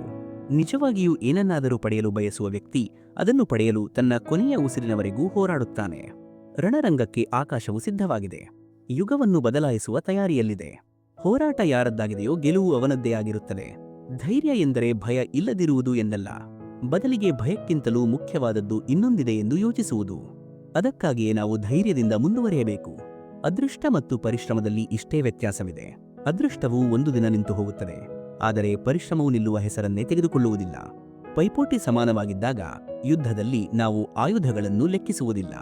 ಬೇಟೆಯನ್ನು ಹೇಡಿಗಳು ಮಾಡುತ್ತಾರೆ, ಆದರೆ ಬಹದ್ದೂರ್ಗಳು ಯುದ್ಧ ಮಾಡುತ್ತಾರೆ. ನಾನು ಆ ಮೌನವಾದ ಪಟಾಕಿ, ಅದು ಯಾವಾಗ ಸದ್ದು ಮಾಡುವುದೋ ಆಗ ಪಟಾಕಿಗಳ ಸರಮಾಲೆಯನ್ನೇ ಸೃಷ್ಟಿಸುತ್ತದೆ. ನಿಮ್ಮಲ್ಲಿ ಸಾಮರ್ಥ್ಯವಿದೆ ಎಂದು ನಂಬಿರಿ. ಆ ಸಾಮರ್ಥ್ಯವು ಬೇರೆ ಯಾರಲ್ಲೂ ಇಲ್ಲದಿರುವಂತಹದ್ದು. ನನ್ನ ಆಸೆ ಇಷ್ಟೇ: ಒಂದು ವೇಳೆ ನನ್ನ ಅದೃಷ್ಟವು ಮುನಿಸಿಕೊಂಡರೂ ನನ್ನ ಧೈರ್ಯವು ಉನ್ನತ ಮಟ್ಟದಲ್ಲಿರಬೇಕು. ಅದೃಷ್ಟವು ಯಾವಾಗಲೂ ಧೈರ್ಯಶಾಲಿಗಳ ಪರವಾಗಿ ನಿಲ್ಲುತ್ತದೆ. ನನ್ನ ಆಳವು ಎಷ್ಟಿದೆ ಎಂದರೆ ನೀವು ನೋಡಲು ಬಯಸಿದರೆ ಮುಳುಗಿ ಹೋಗುತ್ತೀರಿ. ಯಶಸ್ಸನ್ನು ಗುರುತಿಸಲು ಯಾವುದೇ ಗುರುತೂ ಇಲ್ಲ. ಯಶಸ್ಸು ಕೇವಲ ಶ್ರಮ ಮತ್ತು ಹುಚ್ಚುತನದ ದಾಸಿಯಾಗಿದೆ. ಜೀವನವನ್ನು ಅರ್ಥಮಾಡಿಕೊಳ್ಳುವುದು ಬಹಳ ಕಷ್ಟ. ಯಾರೋ ಕನಸುಗಳಿಗಾಗಿ ತಮ್ಮವರಿಂದ ದೂರ ಉಳಿಯುತ್ತಾರೆ, ಇನ್ನು ಯಾರೋ ತಮ್ಮವರಿಗಾಗಿ ಕನಸುಗಳಿಂದ ದೂರ ಉಳಿಯುತ್ತಾರೆ. 9. ಜ್ಞಾನ, ಬುದ್ಧಿವಂತಿಕೆ ಮತ್ತು ಜೀವನದ ಸಾರ. ಯಾರಾದರೂ ನಿಮ್ಮನ್ನು ಎತ್ತುತ್ತಾರೆ ಎಂಬ ಭರವಸೆಯಲ್ಲಿ ನೀವು ಜಾರಿ ಬೀಳಬೇಡಿ. ಯಾರಾದರೂ ನಿಮ್ಮನ್ನು ರಕ್ಷಿಸುತ್ತಾರೆ ಎಂದುಕೊಂಡು ಮುಳುಗಿ ಹೋಗಬೇಡಿ. ನೆನಪಿಡಿ, ಕಷ್ಟದಲ್ಲಿ ಎಲ್ಲರೂ ತಮಾಷೆ ನೋಡುತ್ತಾರೆ. ನಿಮ್ಮ ದುಃಖವನ್ನು ಎಚ್ಚರಿಕೆಯಿಂದ ಹಂಚಿಕೊಳ್ಳಬೇಕು, ಏಕೆಂದರೆ ಜಗತ್ತಿನಲ್ಲಿ ಸಹಾನುಭೂತಿ ತೋರುವವರು ಕಡಿಮೆ, ತಲೆನೋವನ್ನು ನೀಡುವವರು ಹೆಚ್ಚು ಸಿಗುತ್ತಾರೆ. ನೀವು ಎಷ್ಟೇ ಚೆನ್ನಾಗಿ ಸಂಬಂಧಗಳನ್ನು ನಿಭಾಯಿಸಿದರೂ ಜನರು ತಮ್ಮ ಮಿತಿಯನ್ನು ತೋರಿಸಿಯೇ ಬಿಡುತ್ತಾರೆ. ಮನುಷ್ಯನ ಆರ್ಥಿಕ ಸ್ಥಿತಿ ಎಷ್ಟೇ ಉತ್ತಮವಾಗಿರಲಿ, ಆದರೆ ಜೀವನದ ನಿಜವಾದ ಆನಂದವನ್ನು ಪಡೆಯಲು ಅವನ ಮಾನಸಿಕ ಸ್ಥಿತಿ ಸರಿಯಾಗಿರಬೇಕು. ನೀವು ಕೇವಲ ಒಬ್ಬ ವ್ಯಕ್ತಿಯಾಗಿ ಬದುಕಬೇಡಿ, ಆದರೆ ಒಂದು ವ್ಯಕ್ತಿತ್ವವಾಗಿ ಬದುಕಿ. ಏಕೆಂದರೆ ವ್ಯಕ್ತಿಯು ಒಂದು ದಿನ ಹೋಗಿಬಿಡುತ್ತಾನೆ, ಆದರೆ ವ್ಯಕ್ತಿತ್ವವು ಉಳಿದು ಹೋಗುತ್ತದೆ. ನಿಮ್ಮಲ್ಲಿ ಇರುವ ವಿಷಯಗಳ ಕಡೆಗೆ ಹೆಚ್ಚು ಗಮನ ನೀಡಿ, ನಿಮ್ಮಲ್ಲಿ ಇಲ್ಲದಿರುವ ವಿಷಯಗಳ ಕಡೆಗೆ ಅಲ್ಲ. ಈಗ ಸಮಯ ಇರುವಾಗಲೇ ನಿಮ್ಮ ಕನಸುಗಳನ್ನು ನನಸಾಗಿಸಲು ಕೆಲಸ ಮಾಡಿ. ಇಲ್ಲದಿದ್ದರೆ ನಂತರ ಅನಿವಾರ್ಯವಾಗಿ ನಿಮ್ಮ ಕುಟುಂಬವನ್ನು ಸಾಕಲು ಜೀವಮಾನವಿಡೀ ಮನಸ್ಸನ್ನು ಹಿಡಿದಿಟ್ಟುಕೊಂಡು ಬೇರೆಯವರಲ್ಲಿ ಕೆಲಸ ಮಾಡಬೇಕಾಗುತ್ತದೆ. ಸನ್ನಿವೇಶಗಳ ಮೇಲೆ ನಿಮ್ಮ ಹಿಡಿತವು ಬಲವಾಗಿದ್ದರೆ ನಿಮ್ಮ ವಿರುದ್ಧ ವಿಷ ಉಗುಳುವವರು ಸಹ ನಿಮಗೆ ಏನನ್ನೂ ಮಾಡಲು ಸಾಧ್ಯವಿಲ್ಲ. ಮನುಷ್ಯನು ಕೆಳಗೆ ಕುಳಿತು ಸಂಪತ್ತನ್ನು ಲೆಕ್ಕ ಹಾಕುತ್ತಾನೆ. ನಿನ್ನೆ ಇಷ್ಟಿತ್ತು, ಇಂದು ಇಷ್ಟು ಹೆಚ್ಚಾಗಿದೆ. ಆದರೆ ಮೇಲಿರುವ ಪರಮಾತ್ಮನು ನಗುತ್ತಾನೆ ಮತ್ತು ಮನುಷ್ಯನ ಉಸಿರುಗಳನ್ನು ಲೆಕ್ಕ ಹಾಕುತ್ತಾನೆ. ನಿನ್ನೆ ಇಷ್ಟಿತ್ತು, ಇಂದು ಇಷ್ಟು ಕಡಿಮೆಯಾಗಿದೆ. ನಿಮ್ಮ ಸಂದೇಶಕ್ಕೆ ಉತ್ತರ ಸಿಗದಿದ್ದರೂ ನೀವು ಪದೇ ಪದೇ ಸಂದೇಶ ಕಳುಹಿಸುತ್ತಿದ್ದರೆ ನಿಮ್ಮ ಬುದ್ಧಿಯು ಭ್ರಷ್ಟವಾಗಿದೆ ಎಂದು ತಿಳಿದುಕೊಳ್ಳಿ. ಪ್ರಶ್ನೆ ಕೇಳುವವರು ಬಹಳ ಸಿಗುತ್ತಾರೆ, ಆದರೆ ಪ್ರಶ್ನೆ ಕೇಳದೆ ಕಾಳಜಿ ವಹಿಸುವವರು ಕೇವಲ ಅದೃಷ್ಟದಿಂದ ಮಾತ್ರ ಸಿಗುತ್ತಾರೆ. ಯಾರು ನಿಮ್ಮ ಮಾತುಗಳಿಗೆ ಮೌಲ್ಯವನ್ನು ನೀಡುವುದಿಲ್ಲವೋ ಅವರ ಮುಂದೆ ಮೌನವಾಗಿರುವುದು ಉತ್ತಮ. ಯಾರು ಮನಸ್ಸಿನಿಂದ ಇಳಿದು ಹೋಗಿರುತ್ತಾರೋ ಅವರು ಎಲ್ಲಿಗೆ ಹೋದರೆ ಏನು ವ್ಯತ್ಯಾಸ? ಯಾವುದೇ ಪ್ರಯಾಣವು ಎಂದಿಗೂ ಕೊನೆಗೊಳ್ಳುವುದಿಲ್ಲ. ಒಂದೋ ಮಾರ್ಗ ಬದಲಾಗುತ್ತದೆ ಅಥವಾ ಸಂಬಂಧವೇ ಕೊನೆಗೊಳ್ಳುತ್ತದೆ. ಮೂರ್ಖರಂತೆ ಕಾಣದಷ್ಟು ಒಳ್ಳೆಯವರಾಗಿರಿ. ಅಗತ್ಯ ಬಂದಾಗ ನಮಗೆ ಅಂದಾಜು ಇಲ್ಲದವರೇ ಹೆಚ್ಚು ಸಹಾಯಕ್ಕೆ ಬರುತ್ತಾರೆ. ನಿಮ್ಮ ಮನಸ್ಸು ಅಶಾಂತವಾಗಿರಲು ಕಾರಣವೇನೆಂದರೆ ಅಗತ್ಯವಿಲ್ಲದ ವಿಷಯಗಳ ಹಿಂದೆ ನೀವು ಬಿದ್ದಿದ್ದೀರಿ. ಯಾವ ವಿಷಯಗಳು ನಮ್ಮ ಕೈಯಲ್ಲಿ ಇಲ್ಲವೋ ಅವುಗಳ ಬಗ್ಗೆ ಚಿಂತಿಸಿ ಯಾವುದೇ ಪ್ರಯೋಜನವಿಲ್ಲ. ಜೀವನದ ಆನಂದವನ್ನು ನಿಮ್ಮದೇ ರೀತಿಯಲ್ಲಿ ತೆಗೆದುಕೊಳ್ಳಬೇಕು.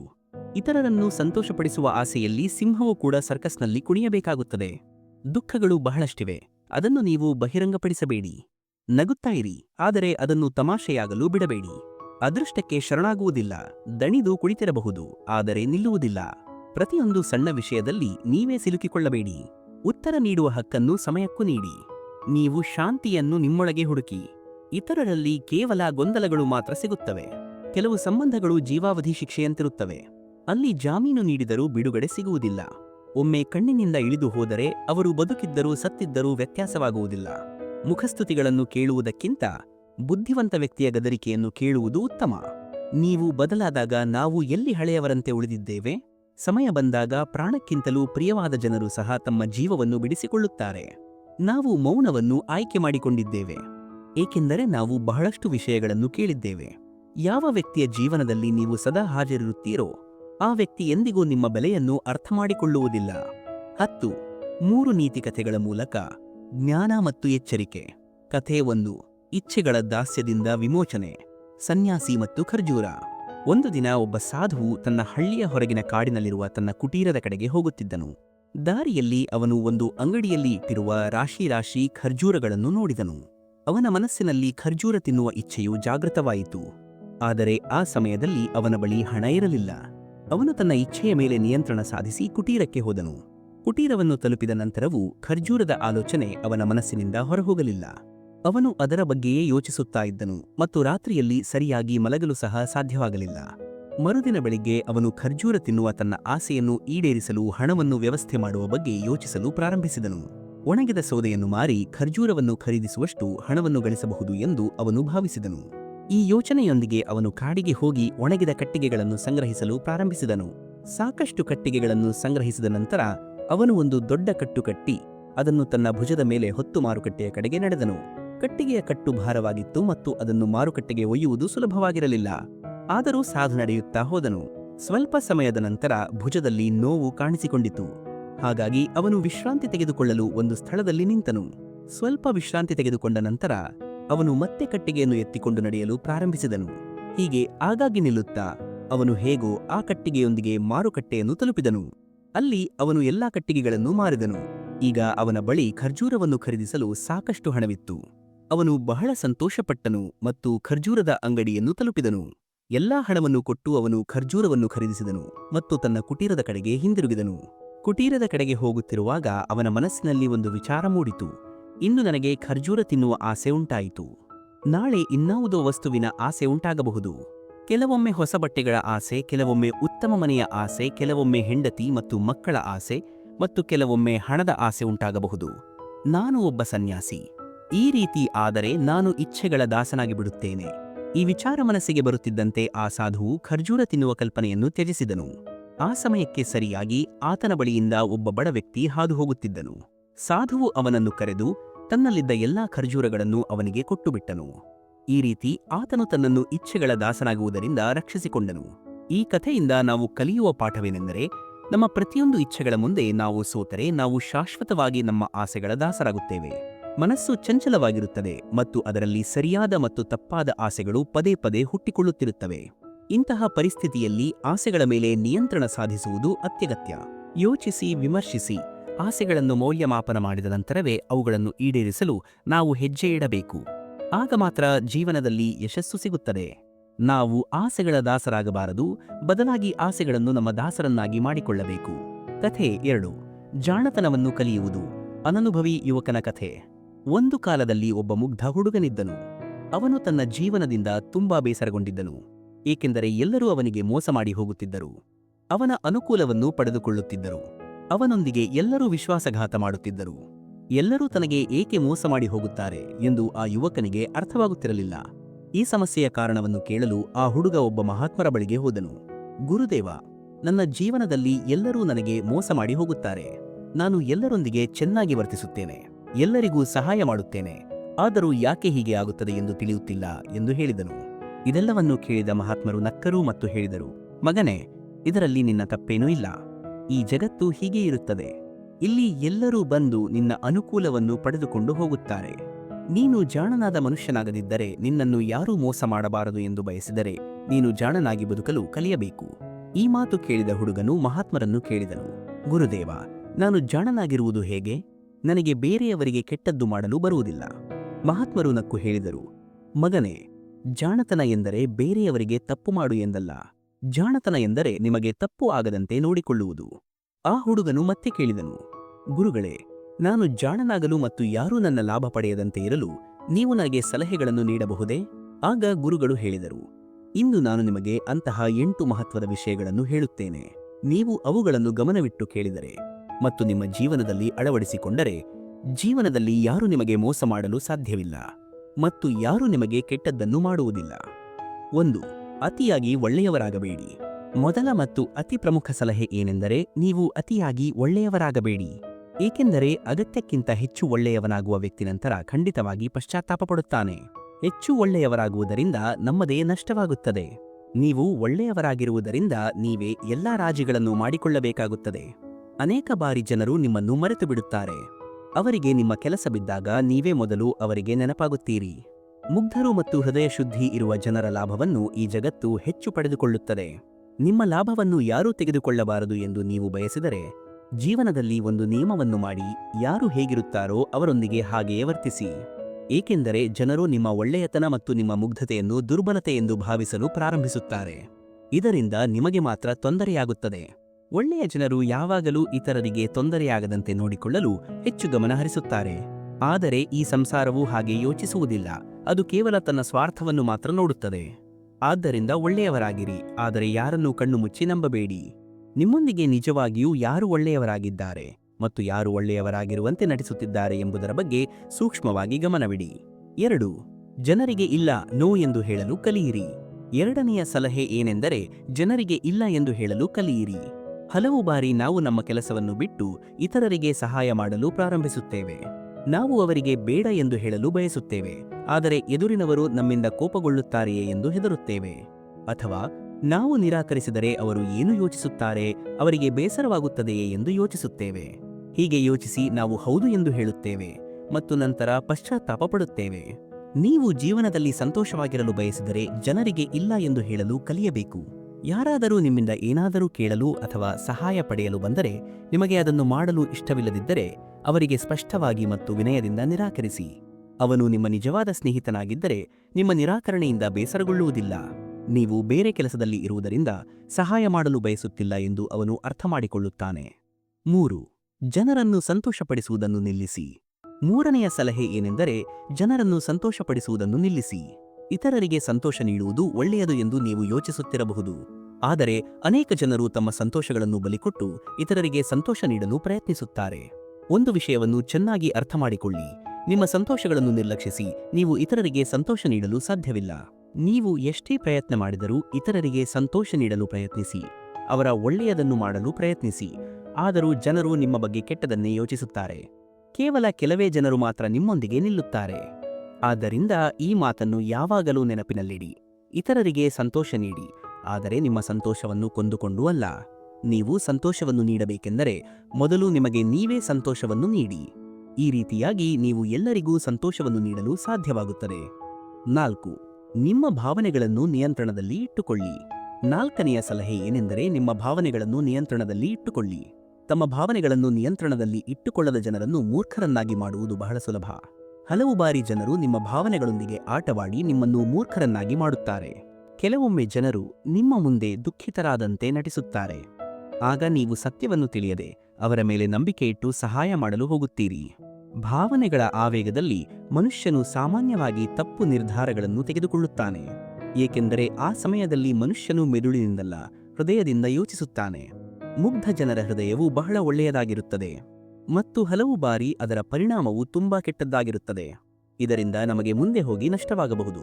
ಆದ್ದರಿಂದ ನಿಮ್ಮ ಭಾವನೆಗಳನ್ನು ನಿಯಂತ್ರಣದಲ್ಲಿ ಇಟ್ಟುಕೊಳ್ಳಿ ಮತ್ತು ಯಾರಾದರೂ ಸಹಾಯ ಕೇಳಲು ಬಂದರೆ ಆ ವ್ಯಕ್ತಿಯ ಬಗ್ಗೆ 10 ಬಾರಿ ವಿಚಾರಿಸಿ ತಿಳಿದ ನಂತರವೇ ಸಹಾಯ ಮಾಡಿ. 5. ನಿಮ್ಮನ್ನು ನೀವೇ ಎಂದಿಗೂ ಕಡಿಮೆ ಅಂದಾಜು ಮಾಡಬೇಡಿ. 5ನೆಯ ಮತ್ತು ಅತಿ ಮುಖ್ಯವಾದ ಸಲಹೆ ಏನೆಂದರೆ, ನಿಮ್ಮನ್ನು ನೀವೇ ಎಂದಿಗೂ ಕಡಿಮೆ ಎಂದು ಅಂದಾಜು ಮಾಡಬೇಡಿ. ಮುಗ್ಧ ಮತ್ತು ಅಮಾಯಕ ಜನರು ಸಾಮಾನ್ಯವಾಗಿ ತಮ್ಮನ್ನು ಕಡಿಮೆ ಎಂದು ಅಂದಾಜು ಮಾಡುತ್ತಾರೆ. ಇದರಿಂದ ಅವರ ಆತ್ಮವಿಶ್ವಾಸವು ಕುಗ್ಗುತ್ತದೆ. ನಿಮ್ಮ ಆತ್ಮವಿಶ್ವಾಸವು ಕಡಿಮೆಯಾಗಿದ್ದರೆ ಇತರ ಜನರು ನಿಮ್ಮನ್ನು ಕಡಿಮೆ ಎಂದು ಪರಿಗಣಿಸುತ್ತಾರೆ. ಆದ್ದರಿಂದ ನಿಮ್ಮನ್ನು ನೀವೇ ಕಡಿಮೆ ಅಂದಾಜು ಮಾಡುವ ಅಭ್ಯಾಸವಿದ್ದರೆ ಅದನ್ನು ತಕ್ಷಣವೇ ಬಿಟ್ಟುಬಿಡಿ. ನಿಮ್ಮಲ್ಲಿ ಎಷ್ಟೊಂದು ಶಕ್ತಿ ಇದೆ, ಎಷ್ಟೊಂದು ಸಾಮರ್ಥ್ಯವಿದೆ, ಎಷ್ಟೊಂದು ಅರ್ಹತೆ ಇದೆ ಎಂಬುದನ್ನು ನೀವು ನಿಮ್ಮನ್ನು ಚೆನ್ನಾಗಿ ಅರ್ಥಮಾಡಿಕೊಂಡಾಗ ಮಾತ್ರ ತಿಳಿಯಲು ಸಾಧ್ಯ. ಮತ್ತು ನಿಮ್ಮನ್ನು ಎಂದಿಗೂ ಯಾರಿಂದಲೂ ಕಡಿಮೆ ಎಂದು ಪರಿಗಣಿಸಬೇಡಿ. ಈ ಜಗತ್ತಿನಲ್ಲಿ ನೀವು ಮಾಡಲು ಸಾಧ್ಯವಿಲ್ಲದಂತಹ ಯಾವ ಕೆಲಸವೂ ಇಲ್ಲ. ನಿಮ್ಮ ಮೇಲೆ ನಿಮಗೆ ವಿಶ್ವಾಸವಿರಬೇಕು. ನಿಮ್ಮ ನ್ಯೂನತೆಗಳನ್ನು ತಿಳಿದ ನಂತರ ಜನರು ನಿಮ್ಮ ಲಾಭ ಪಡೆಯಲು ಅವಕಾಶ ನೀಡಬೇಡಿ.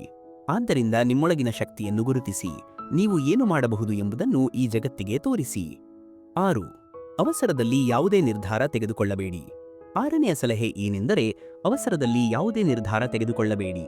ಒಬ್ಬ ಬುದ್ಧಿವಂತ ವ್ಯಕ್ತಿ ತನ್ನ ಜೀವನದ ನಿರ್ಧಾರಗಳನ್ನು ಎಂದಿಗೂ ಆತುರದಲ್ಲಿ ತೆಗೆದುಕೊಳ್ಳುವುದಿಲ್ಲ. ಅವನು 10 ಬಾರಿ ಯೋಚಿಸಿ ನಂತರವೇ ನಿರ್ಧಾರಗಳನ್ನು ತೆಗೆದುಕೊಳ್ಳುತ್ತಾನೆ. ಏಕೆಂದರೆ ನಾವು ಆತುರದಲ್ಲಿ ಮಾಡುವ ಕೆಲಸಗಳ ಫಲಿತಾಂಶವು ಹಲವು ಬಾರಿ ಉತ್ತಮವಾಗಿರುವುದಿಲ್ಲ ಮತ್ತು ನಂತರ ನಾವು ಪಶ್ಚಾತ್ತಾಪ ಪಡಬೇಕಾಗುತ್ತದೆ. ಅಯ್ಯೋ, ಆ ಸಮಯದಲ್ಲಿ ನಾನು ಯೋಚಿಸಿ ನಿರ್ಧಾರ ತೆಗೆದುಕೊಂಡಿದ್ದರೆ ಎಷ್ಟೋ ಚೆನ್ನಾಗಿತ್ತು ಎಂದು. ಅವಸರದಲ್ಲಿ ನಿರ್ಧಾರ ತೆಗೆದುಕೊಳ್ಳುವುದರಿಂದ ತಪ್ಪುಗಳು ಆಗಬಹುದು. ಆದರೆ ನಿಮ್ಮ ಮನಸ್ಸು ಶಾಂತವಾಗಿದ್ದಾಗ ನಿರ್ಧಾರಗಳನ್ನು ತೆಗೆದುಕೊಳ್ಳಲು ಪ್ರಯತ್ನಿಸಿ. ಏಕೆಂದರೆ ನಿಮ್ಮ ಮನಸ್ಸು ಶಾಂತವಾಗಿದ್ದಾಗ ನೀವು ಎಂದಿಗೂ ತಪ್ಪು ಮಾಡುವುದಿಲ್ಲ ಮತ್ತು ಶಾಂತ ಮನಸ್ಸಿನಿಂದ ತೆಗೆದುಕೊಂಡ ನಿರ್ಧಾರಗಳು ನಿಮಗೆ ಮುಂದೆ ಲಾಭವನ್ನು ಮಾತ್ರ ತಲುಪಿಸುತ್ತವೆ. 7. ಯಾವಾಗಲೂ ಇತರರ ತಪ್ಪುಗಳಿಂದ ಕಲಿಯಿರಿ. 7ನೆಯ ಸಲಹೆ ಏನೆಂದರೆ, ಯಾವಾಗಲೂ ಇತರರ ತಪ್ಪುಗಳಿಂದ ಕಲಿಯಿರಿ. ಮನುಷ್ಯನು ಇತರರ ತಪ್ಪುಗಳಿಂದ ಕಲಿಯಬೇಕು ಎಂಬ ಗಾದೆಯನ್ನು ನೀವು ಖಂಡಿತವಾಗಿ ಕೇಳಿರಬಹುದು. ಏಕೆಂದರೆ ನಾವು ನಮ್ಮದೇ ತಪ್ಪುಗಳನ್ನು ಮಾಡಿ ನಂತರ ಅದರಿಂದ ಪಾಠ ಕಲಿಯುವಷ್ಟು ನಮ್ಮ ಜೀವನವು ದೊಡ್ಡದಾಗಿಲ್ಲ. ನೀವು ಇತರರ ತಪ್ಪುಗಳಿಂದ ಕಲಿಯಲು ಸಾಧ್ಯವಿದ್ದಾಗ ನೀವೇ ತಪ್ಪು ಮಾಡಿ ಏಕೆ ನಷ್ಟ ಮಾಡಿಕೊಳ್ಳಬೇಕು? ಯಾವಾಗಲೂ ನಿಮ್ಮ ಕಣ್ಣು ಮತ್ತು ಮನಸ್ಸನ್ನು ತೆರೆದಿಡಿ ಮತ್ತು ನಿಮ್ಮ ಯೋಚನೆಯನ್ನು ಸ್ವಲ್ಪ ತೀಕ್ಷ್ಣಗೊಳಿಸಿ. ಈ ವಿಷಯವು ಹಲವು ಜನರಿಗೆ ಸಮಯ ಕಳೆದ ನಂತರ ಅರ್ಥವಾಗುತ್ತದೆ. ಆದರೆ ನಮಗೆ ಇತರರ ತಪ್ಪುಗಳಿಂದಲೂ ಕಲಿಯಬೇಕು ಎಂಬ ಮಾಹಿತಿಯನ್ನು ನೀವು ಬಹಳ ಬೇಗ ಅರ್ಥಮಾಡಿಕೊಳ್ಳಬೇಕು. ಉದಾಹರಣೆಗೆ, ನಿಮ್ಮ ಸ್ನೇಹಿತನು ನಂಬಿಕೆಯಿಲ್ಲದೆ ಯಾರಿಗೋ ಹಣವನ್ನು ಸಾಲ ಕೊಟ್ಟನು. ಆದರೆ ನಿಮ್ಮ ಸ್ನೇಹಿತನಿಗೆ ಹಣದ ಅಗತ್ಯ ಬಂದಾಗ ಆ ವ್ಯಕ್ತಿ ಸಮಯಕ್ಕೆ ಹಣವನ್ನು ಹಿಂದಿರುಗಿಸಲು ನಿರಾಕರಿಸಿದನು. ಇದರಿಂದ ನಿಮ್ಮ ಸ್ನೇಹಿತನಿಗೆ ನಷ್ಟವಾಯಿತು. ಏಕೆಂದರೆ ಅವನು ಮುಂದೆ ಏನಾಗಬಹುದು ಎಂದು ಯೋಚಿಸದೆ ಸಾಲ ಕೊಟ್ಟಿದ್ದನು. ಇದರಿಂದ ನೀವು ಪಾಠ ಕಲಿಯಬೇಕು. ಯಾರಿಗಾದರೂ ಹಣ ನೀಡುವ ಮೊದಲು ಮುಂದೆ ಏನಾಗಬಹುದು ಎಂದು ಯೋಚಿಸಬೇಕು. 8. ನಿಮ್ಮನ್ನು ನೀವು ಎಂದಿಗೂ ದುರ್ಬಲರೆಂದು ತಿಳಿಯಬೇಡಿ. 8ನೆಯ ಸಲಹೆ ಏನೆಂದರೆ, ನಿಮ್ಮನ್ನು ನೀವೇ ಎಂದಿಗೂ ದುರ್ಬಲರೆಂದು ತಿಳಿಯಬೇಡಿ.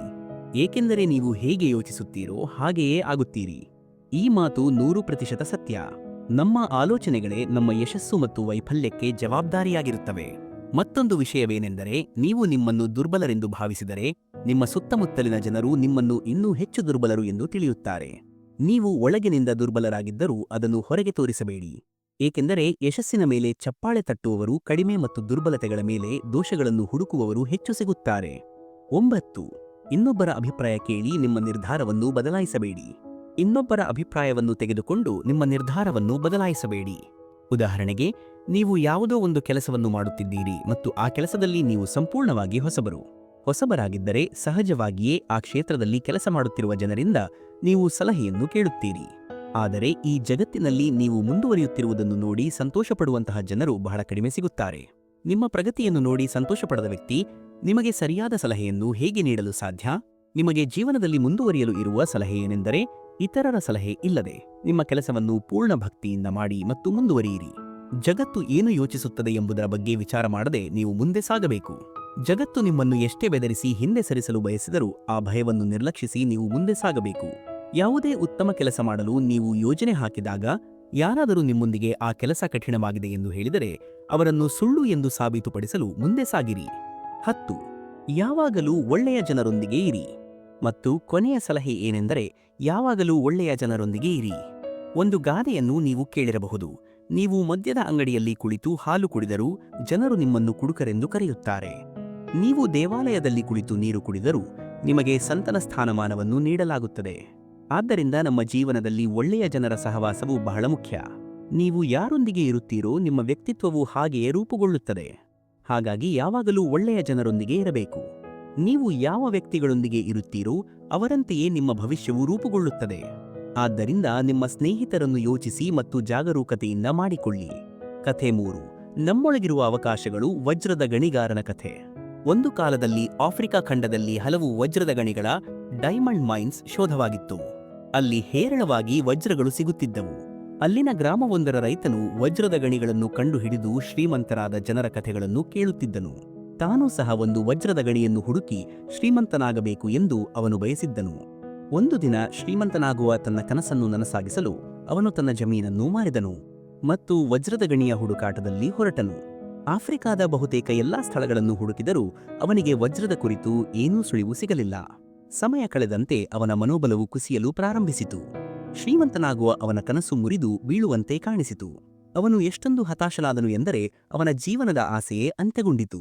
ಒಂದು ದಿನ ಅವನು ನದಿಯಲ್ಲಿ ಹಾರಿ ತನ್ನ ಜೀವವನ್ನು ಕಳೆದುಕೊಂಡನು. ಈ ಮಧ್ಯೆ ಆ ಮೊದಲ ರೈತನಿಂದ ಅವನ ಜಮೀನನ್ನು ಖರೀದಿಸಿದ್ದ ಎರಡನೇ ರೈತನು ಒಂದು ದಿನ ಆ ಜಮೀನಿನ ಮಧ್ಯದಲ್ಲಿ ಹರಿಯುತ್ತಿದ್ದ ಸಣ್ಣ ನದಿಯನ್ನು ದಾಟುತ್ತಿದ್ದನು.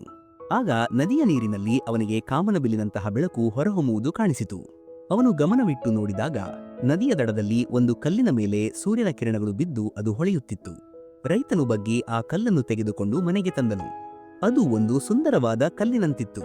ಅವನು ಅದನ್ನು ಅಲಂಕಾರಕ್ಕೆ ಬಳಸಬಹುದು ಎಂದು ಯೋಚಿಸಿ ಅದನ್ನು ಮನೆಯಲ್ಲಿ ಇಟ್ಟು ಅಲಂಕರಿಸಿದನು. ಆ ಕಲ್ಲು ಹಲವು ದಿನಗಳವರೆಗೆ ಅವನ ಮನೆಯಲ್ಲಿ ಅಲಂಕೃತವಾಗಿತ್ತು. ಒಂದು ದಿನ ಅವನ ಮನೆಗೆ ಒಬ್ಬ ಸ್ನೇಹಿತ ಬಂದನು. ಅವನು ಆ ಕಲ್ಲನ್ನು ನೋಡಿದಾಗ ಆಶ್ಚರ್ಯಚಕಿತನಾದನು. ಅವನು ರೈತನನ್ನು ಕೇಳಿದನು, ಸ್ನೇಹಿತ, ಈ ಕಲ್ಲಿನ ಬೆಲೆ ಏನು ಎಂದು ನಿಮಗೆ ತಿಳಿದಿದೆಯೇ? ರೈತನು ಉತ್ತರಿಸಿದನು, ಇಲ್ಲ. ಸ್ನೇಹಿತನು ಹೇಳಿದನು, ನನ್ನ ಪ್ರಕಾರ ಇದು ವಜ್ರ, ಮತ್ತು ಬಹುಶಃ ಇಲ್ಲಿಯವರೆಗೆ ಕಂಡುಹಿಡಿಯಲಾದ ವಜ್ರಗಳಲ್ಲಿ ಇದು ಅತ್ಯಂತ ದೊಡ್ಡ ವಜ್ರವಾಗಿರಬಹುದು. ಈ ಮಾತನ್ನು ರೈತನಿಗೆ ನಂಬಲು ಕಷ್ಟವಾಯಿತು. ಆ ಕಲ್ಲು ತನ್ನ ಜಮೀನಿನ ನದಿ ದಡದಲ್ಲಿ ಸಿಕ್ಕಿತು ಎಂದು ಅವನು ತನ್ನ ಸ್ನೇಹಿತನಿಗೆ ತಿಳಿಸಿದನು. ಅಲ್ಲಿ ಅಂತಹ ಕಲ್ಲುಗಳು ಇನ್ನೂ ಇರಬಹುದು ಎಂದು ಹೇಳಿದನು. ಇಬ್ಬರು ಜಮೀನಿಗೆ ತಲುಪಿದರು ಮತ್ತು ಅಲ್ಲಿಂದ ಕೆಲವು ಕಲ್ಲುಗಳನ್ನು ಮಾದರಿಗಳಾಗಿ ಆರಿಸಿಕೊಂಡರು. ನಂತರ ಅವುಗಳನ್ನು ಪರಿಶೀಲನೆಗೆ ಕಳುಹಿಸಲಾಯಿತು. ಪರಿಶೀಲನಾ ವರದಿ ಬಂದಾಗ ರೈತನ ಸ್ನೇಹಿತನ ಮಾತು ನಿಜವಾಯಿತು. ಆ ಕಲ್ಲುಗಳು ನಿಜವಾಗಿಯೂ ವಜ್ರಗಳಾಗಿದ್ದವು. ಆ ಜಮೀನಿನಲ್ಲಿ ವಜ್ರಗಳ ಬೃಹತ್ ಸಂಗ್ರಹವಿತ್ತು. ಇದು ಆ ಸಮಯದವರೆಗೆ ಕಂಡುಹಿಡಿಯಲಾದ ಅತ್ಯಂತ ಮೌಲ್ಯಯುತ ವಜ್ರದ ಗಣಿಯಾಗಿತ್ತು. ಎರಡನೆಯ ರೈತನು ಆ ಗಣಿಯ ಕಾರಣದಿಂದಾಗಿ ಶ್ರೀಮಂತನಾದನು. ಆದರೆ ಮೊದಲ ರೈತನು ದ್ವಾರ ಅಲೆದಾಡಿ ಕೊನೆಯಲ್ಲಿ ಜೀವವನ್ನು ಕಳೆದುಕೊಂಡನು. ವಜ್ರದ ಗಣಿಯು ಅವನ ಸ್ವಂತ ಜಮೀನಿನಲ್ಲಿ ಅವನ ಕಾಲುಗಳ ಕೆಳಗೆಯೇ ಇತ್ತು. ಈ ಕಥೆಯಿಂದ ನಾವು ಕಲಿಯುವ ನೀತಿ: ವಜ್ರಗಳು ಮೊದಲ ರೈತನ ಕಾಲುಗಳ ಕೆಳಗೆ ಇದ್ದವು, ಆದರೆ ಅವನು ಅವುಗಳನ್ನು ಗುರುತಿಸಲು ಸಾಧ್ಯವಾಗಲಿಲ್ಲ ಮತ್ತು ಅವುಗಳ ಹುಡುಕಾಟದಲ್ಲಿ ಅಲೆದಾಡಿದನು. ಸರಿಯಾಗಿ ಅದೇ ರೀತಿ ನಾವು ಕೂಡ ಯಶಸ್ಸನ್ನು ಪಡೆಯಲು ಉತ್ತಮ ಅವಕಾಶಗಳ ಹುಡುಕಾಟದಲ್ಲಿ ಅಲೆದಾಡುತ್ತಿರುತ್ತೇವೆ. ನಮ್ಮ ಸುತ್ತಮುತ್ತಲೇ ಅಡಗಿರುವ ಆ ಅವಕಾಶಗಳನ್ನು ನಾವು ಗುರುತಿಸಲು ಸಾಧ್ಯವಾಗುವುದಿಲ್ಲ, ಅಥವಾ ಗುರುತಿಸಿದರೂ ಅವುಗಳಿಗೆ ಪ್ರಾಮುಖ್ಯತೆ ನೀಡುವುದಿಲ್ಲ. ಜೀವನದಲ್ಲಿ ಯಶಸ್ವಿಯಾಗಬೇಕಾದರೆ ಬುದ್ಧಿವಂತಿಕೆ ಮತ್ತು ವಿಮರ್ಶಾತ್ಮಕ ದೃಷ್ಟಿಯಿಂದ ಆ ಅವಕಾಶಗಳನ್ನು ಗುರುತಿಸುವುದು ಅಗತ್ಯ, ಮತ್ತು ತಾಳ್ಮೆಯಿಂದ ನಿರಂತರವಾಗಿ ಕೆಲಸ ಮಾಡುವುದು ಮುಖ್ಯ. 11. ಜನರ ಅಭಿಪ್ರಾಯದ ಸತ್ಯ, ಶ್ರೀಕೃಷ್ಣನ ದೃಷ್ಟಿಕೋನ. ಇಂದಿನ ಪ್ರೇರಕ ಭಾಷಣಕಾರರು ಹೇಳುತ್ತಾರೆ, ಜನರು ಏನು ಹೇಳುತ್ತಾರೆಂದು ಚಿಂತಿಸಬೇಡಿ, ಏಕೆಂದರೆ ಜನರ ಕೆಲಸವೇ ಹೇಳುವುದು. ಆದರೆ ಜಗತ್ತಿನ ಅತಿ ದೊಡ್ಡ ಪ್ರೇರಕ ಭಾಷಣಕಾರರು ಸ್ವತಃ ಶ್ರೀಕೃಷ್ಣನೇ ಮಹಾಭಾರತದಲ್ಲಿ ಅರ್ಜುನನಿಗೆ ಏನು ಹೇಳಿದರು ಎಂಬುದನ್ನು ನಾವು ನೋಡಬೇಕು. ಅರ್ಜುನನು ಶ್ರೀಕೃಷ್ಣನಿಗೆ ಹೇಳಿದಾಗ, ಹೇ ಮಾಧವ, ಇವರೆಲ್ಲರೂ ನನ್ನ ಚಿಕ್ಕಪ್ಪಂದಿರು, ನನ್ನ ಗುರುಗಳು, ನಾನು ಇವರನ್ನು ಕೊಲ್ಲಲು ಸಾಧ್ಯವಿಲ್ಲ, ನಾನು ಯುದ್ಧ ಮಾಡುವುದಿಲ್ಲ. ಆಗ ಶ್ರೀಕೃಷ್ಣನು ಅರ್ಜುನನಿಗೆ ಹೇಳಿದನು, ಹೇ ಪಾರ್ಥ, ಮನಸ್ಸಿನ ಈ ದುರ್ಬಲತೆಯನ್ನು ತ್ಯಜಿಸು. ನೀನು ನಪುಂಸಕತ್ವವನ್ನು ಪಡೆಯಬೇಡ. ಗಾಂಧೀವವನ್ನು ಎತ್ತು ಮತ್ತು ಯುದ್ಧ ಮಾಡು. ಏಕೆಂದರೆ ನೀನು ಈ ಯುದ್ಧಭೂಮಿಯಲ್ಲಿ ಯುದ್ಧ ಮಾಡದಿದ್ದರೆ ಜನರು ಯುಗಾಂತರಗಳವರೆಗೆ ನಿನ್ನನ್ನು ಹೇಡಿ ಮತ್ತು ಹೆದರುಬುರುಕ ಎಂದು ಕರೆಯುತ್ತಾರೆ. ಇಲ್ಲಿ ಶ್ರೀಕೃಷ್ಣನು ಅರ್ಜುನನಿಗೆ ಹೇಳುತ್ತಿರುವುದು ಏನೆಂದರೆ, ನೀನು ಯುದ್ಧ ಮಾಡದಿದ್ದರೆ ಲೋಕ ನಿನ್ನನ್ನು ಹೇಡಿ ಎಂದು ಕರೆಯುತ್ತದೆ. ಇದರಿಂದ ನೀವೇ ಅರ್ಥ ಮಾಡಿಕೊಳ್ಳಬಹುದು ಜನರು ಏನು ಹೇಳುತ್ತಾರೆಂಬುದರ ಬಗ್ಗೆ ಚಿಂತಿಸಬೇಕೇ ಅಥವಾ ಬೇಡವೇ ಎಂದು. ಏಕೆಂದರೆ ಜನರಿಗೆ ಕೆಟ್ಟದಾಗಿ ಹೇಳುವ ಭಯ ಇಲ್ಲದಿದ್ದರೆ ಆ ವ್ಯಕ್ತಿ ಕೆಟ್ಟ ಮತ್ತು ಅನೈತಿಕ ಕೆಲಸಗಳನ್ನು ಮಾಡುವ ಮೊದಲು ಯೋಚಿಸುವುದಿಲ್ಲ. ಒಂದು ಅಥವಾ ಇಬ್ಬರು ಜನರು ನಿಮಗೆ ಏನೇನೋ ಮಾತನಾಡಿದರೆ ಅದನ್ನು ಕೇಳಬೇಡಿ. ಆದರೆ ಎಲ್ಲಾ ಜನರು ನಿಮ್ಮನ್ನು ತಪ್ಪೆಂದು ಹೇಳುತ್ತಿದ್ದರೆ ಆಗ ಜನರ ಕೆಲಸವೇ ಹೇಳುವುದು ಎಂದು ಹೇಳಿ ಸುಮ್ಮನಾಗಬೇಡಿ. ನಿಮ್ಮೊಳಗೆ ಇಣುಕಿ ನೋಡಿ ಮತ್ತು ನೀವು ಎಲ್ಲಿ ತಪ್ಪು ಮಾಡುತ್ತಿದ್ದೀರಿ ಎಂಬುದನ್ನು ಅರಿತುಕೊಳ್ಳಿ. ಯೋಚನೆಯ ಕಾರಣದಿಂದಲೇ ಒಬ್ಬರು ಮಾಲೀಕರಾಗುತ್ತಾರೆ ಮತ್ತು ಇನ್ನೊಬ್ಬರು ಸೇವಕರಾಗುತ್ತಾರೆ. ಮುಂದೂಡುವವರು ಜಗತ್ತಿನಲ್ಲಿ ಮುಂದೆ ಹೋಗುವುದಿಲ್ಲ, ಏನನ್ನಾದರೂ ಮಾಡುವವರು ಮಾತ್ರ ಮುಂದೆ ಹೋಗುತ್ತಾರೆ. ಸಮಯದೊಂದಿಗೆ ತಮ್ಮನ್ನು ತಾವು ಬದಲಾಯಿಸಿಕೊಳ್ಳುವವರು ಮಾತ್ರ ತಮ್ಮ ಇಚ್ಛೆಯಂತೆ ಜಗತ್ತನ್ನು ಬದಲಾಯಿಸಲು ಸಾಧ್ಯ. ಜೀವನದಲ್ಲಿ ಪ್ರತಿಯೊಬ್ಬರೂ ಸೋಲುತ್ತಾರೆ, ಆದರೆ ಸೋಲಿನಿಂದ ಕಲಿಯುವವನು ಮಾತ್ರ ಗೆಲ್ಲುತ್ತಾನೆ. ಗೆಲ್ಲುವವರು ಮತ್ತು ಸೋಲುವವರ ನಡುವಿನ ವ್ಯತ್ಯಾಸ ಕೇವಲ ಇಷ್ಟೇ: ಸೋತವರು ಸೋಲನ್ನು ಒಪ್ಪಿಕೊಂಡರು ಮತ್ತು ಗೆದ್ದವರು ಎಂದಿಗೂ ಸೋಲನ್ನು ಒಪ್ಪಿಕೊಳ್ಳಲಿಲ್ಲ. ಇಂದು ಕೆಲಸ ಮಾಡುವವನು ಮುಂದೆ ಆಳುತ್ತಾನೆ. ನಿಮ್ಮ ಬಗ್ಗೆ ನಿಮಗೆ ಹೆಮ್ಮೆ ಬರುವವರೆಗೆ ಕೆಲಸ ಮಾಡಿ. ಯಾರಿಗೆ ತಮ್ಮ ಮೇಲೆ ವಿಶ್ವಾಸವಿದೆಯೋ ಆಗ ಭಯವೂ ಸಹ ಅವರಿಂದ ಭಯಪಡುತ್ತದೆ. ಈ ಜಗತ್ತಿನಲ್ಲಿ ನಿಮಗೆ ಎಲ್ಲವೂ ಸಿಗಬಹುದು, ನಿಮಗೆ ಅದನ್ನು ಪಡೆಯುವ ಹಠ ಇರಬೇಕು. ಯಾರು ತಮ್ಮನ್ನು ತಾವು ಚೆನ್ನಾಗಿ ಅರ್ಥ ಮಾಡಿಕೊಳ್ಳುತ್ತಾರೋ ಅವರಿಗೆ ಇನ್ನೊಬ್ಬರಿಂದ ಬೇರೆನನ್ನು ಅರ್ಥ ಮಾಡಿಕೊಳ್ಳುವ ಅಗತ್ಯವಿರುವುದಿಲ್ಲ. ನಿಮ್ಮ ಗೆಲುವಿನ ಸಂಭವನೀಯತೆ ಉನ್ನತವಾಗಿದೆ. ಪ್ರಯತ್ನ ಮಾಡಿ ನೋಡಿ. ಯುದ್ಧವು ಕೇವಲ ನಿಮ್ಮ ವಿರುದ್ಧ ಇರಬೇಕು. ಹಠಮಾರಿ ಇರುವ ವ್ಯಕ್ತಿಗೆ ಪ್ರತಿಯೊಂದು ಗುರಿಯೂ ಸುಲಭವಾಗಿದೆ. ಶ್ರೀಕೃಷ್ಣನು ಹೇಳುತ್ತಾರೆ, ನಿಮ್ಮ ಗುರಿಯನ್ನು ತಲುಪುವ ಮಾರ್ಗವನ್ನು ನೀವೇ ನಿರ್ಮಿಸಿಕೊಳ್ಳಿ. ಯಾರಿಗೋಸ್ಕರವೂ ಕಾಯುತ್ತಾ ಕೂರಬೇಡಿ. ಸಮಯ ಮತ್ತು ಸನ್ನಿವೇಶಗಳು ನಿಮ್ಮ ಮುಂದೆ ಬಾಗುವಂತಹದ್ದನ್ನು ಸಾಧಿಸಿ. ಏನನ್ನಾದರೂ ಸಾಧಿಸುವವರು ಯಾರಿಗೂ ಕಾಯುವುದಿಲ್ಲ, ಅವರು ತಮ್ಮ ದಾರಿಯಲ್ಲಿ ಹೊರಟು ಹೋಗುತ್ತಾರೆ. ನಮ್ಮ ಜೀವನವು ಸೈಕಲ್ ಓಡಿಸುವಂತಿದೆ. ಸಮತೋಲನವನ್ನು ಕಾಪಾಡಿಕೊಳ್ಳಲು ನಾವು ಮುಂದುವರಿಯುತ್ತಾ ಇರಬೇಕು. ಯಾವಾಗಲೂ ಸಂತೋಷಗಳಲ್ಲಿ ಹೂಡಿಕೆ ಮಾಡಿ. ನೀವು ಎಷ್ಟು ಹೆಚ್ಚು ಸಂತೋಷವನ್ನು ಸಂಗ್ರಹಿಸುತ್ತೀರೋ ಅಷ್ಟು ಉತ್ತಮವೆಂದು ನಿಮಗೆ ಅನಿಸುತ್ತದೆ.